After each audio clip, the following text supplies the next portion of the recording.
Hey, hello everyone. So, I do really hope that in these difficult times, in these trying times, all of you are keeping safe and all of you are indoors because all of us are based out of different places. So, I really don't know how difficult it is for each of you. It must be very, very difficult, as it is for us in India as well.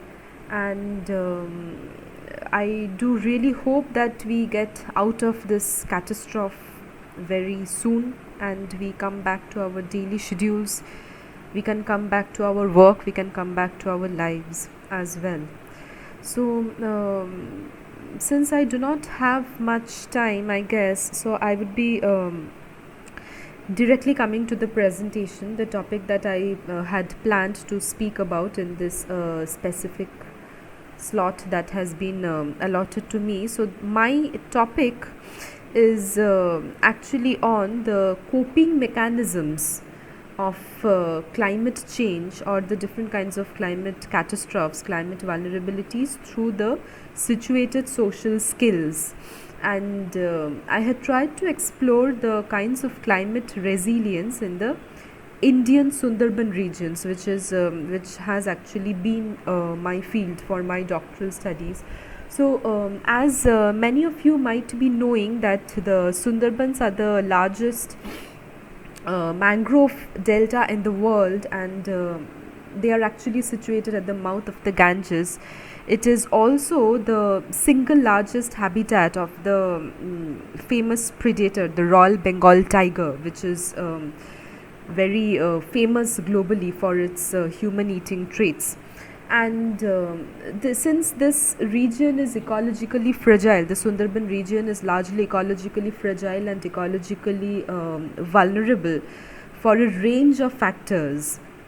So that is because this region is largely located at the delta, and it is also subjected to very frequently happening incidents of land erosion, as well as very extreme patterns of climate events like the increased rainfall, temperature increase, then the varying salinity, because the river water is brackish.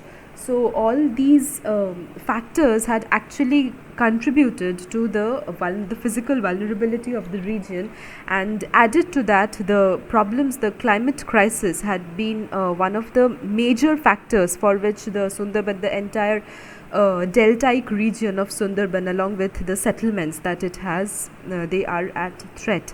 So several islands within this region, like there are around 50 islands which in the entire Indian Sundarban region, which are completely forested, and another 50 or 60 islands which are actually inhabited. So what happened is that because of these growing incidences of the rivers, the distributaries of the Ganges engulfing many of the landscapes, many of the inhabited regions, many of the islands, because of the river continually gulping on several of these islands, many islands like that of Lohachora and Ghoramara, for instance, these islands had been partially or fully submerged. And there are also several other islands, like in the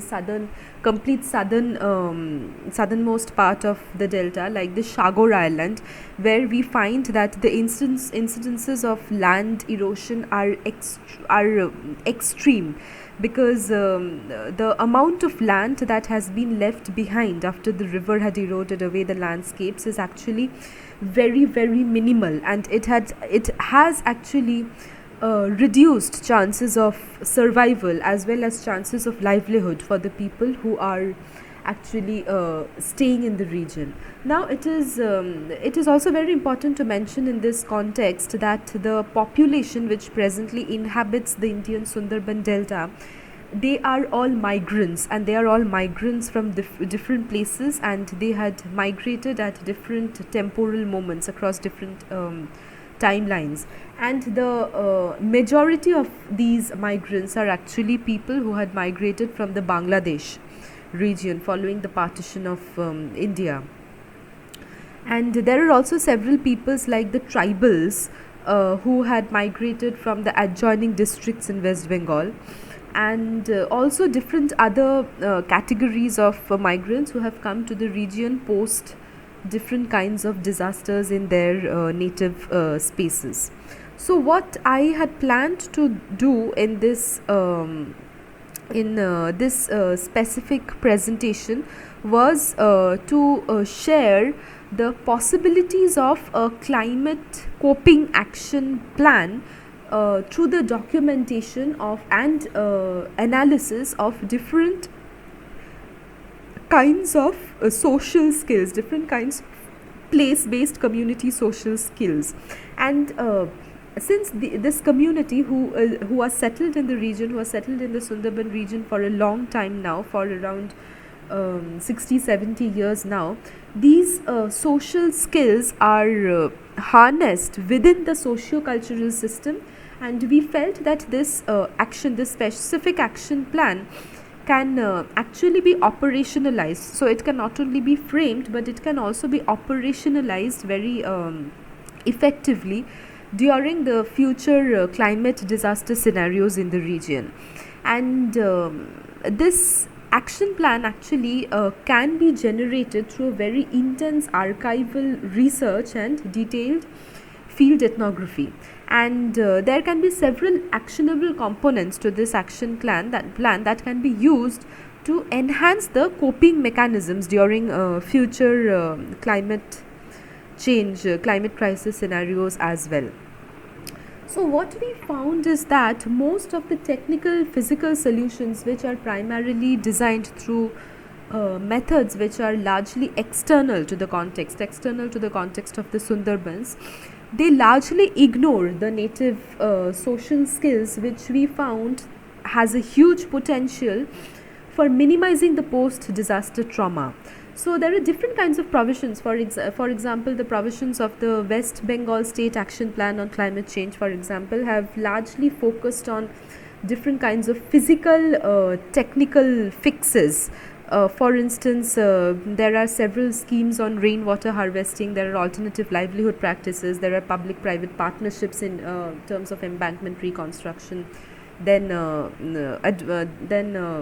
proposals for sluice gate construction to prevent saline water ingress, and as well as the construction of relief centers, for instance. But most of these provisions, as we found, these are not temporally assessed. That is, these are not the provisions which have been assessed or which have been found sustainable across timelines, but these are largely external to the context, and in most of the cases these are very rapidly framed, since they are designed very, very abruptly. So these initiatives, these external initiatives, we found that to respond to the immediacy of the climate disaster events, they not only seem external, but they also essentially undermine the potentials of the situated customs, the situated religious customs, the indigenous social skills, the transgenerational knowledge of the communities, etc. So this project, this specific project on which we tried to address the climate crisis through situated social skills, here we aim to explore and assess the different kinds of community social skills, in addition to the wide array of different pre-existing disaster response mechanisms and the initiatives, the different kinds of initiatives involving the different state and non-state actors like the State Forest Department, conservation NGOs, financial organizations, etc. And this confluence of the community social skills along with the formal adaptation methods is something that we call the situated adaptive practices. So what these situated adaptive practices are, these practices are essentially designed through native skill sets along with other formal provisions. So it is basically a co-production of the production of different kinds of interventions in order to address future climate change scenarios. So, the primary objective that we have actually involved ourselves with are the detailed exploration and documentation, as well as the compilation of the social skill sets of the local communities, and the co-production of these situated adaptive practices involving multiple actors. And also we have aimed towards a co-creation and an operationalization as well of a very effective dissemination action plan, ways through which these initiatives can not only be implemented but can also be disseminated at several levels for institutionalizing the best practices, the best climate resilient practices. So we have also tried to design a kind of a methodology, a two-staged process in order to execute the action plan. That is, we find that following an archival research and other qualitative kinds of methods like scoping, purposive case studies, participatory rural appraisal, focused group discussions, ethnography, etc. Using these methods, we aim to document and compile the situated social skill sets as well as the customary knowledge system at the very first stage. And this can be done primarily towards the building of a comprehensive recovery management repository. So, this repository would actually signify the merits of different embodied customs, rituals, specific territorialized and indigenous practices in managing disaster crisis, etc. And at the second level, we actually aim to design an institutional dissemination strategy or an institutional dissemination exercise of the action plan.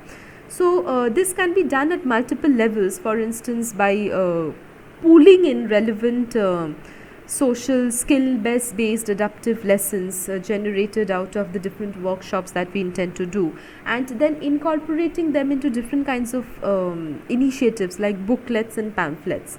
So these initiatives can also be a part of the local school curricula, for example, and can be distributed at different local centers like the local health centers, the party and the block offices, along with different putting them up in different information boards, wall writing, panchayat, etc. And also there can be other methods like the cultural broadcasting method, which can be a part of the institutional exercise, where these kinds of adaptive lessons can actually be disseminated across villages using different kinds of visual communication schemes, traveling exhibition, digital arts, etc. So what the aim of this specific work is would be to provide unique opportunities and to explore cross-regionally the challenges and potentials of these situated adaptive practices and their dissemination mechanisms during future climate scenarios. And also a repository that can be generated from this exercise can be preserved at the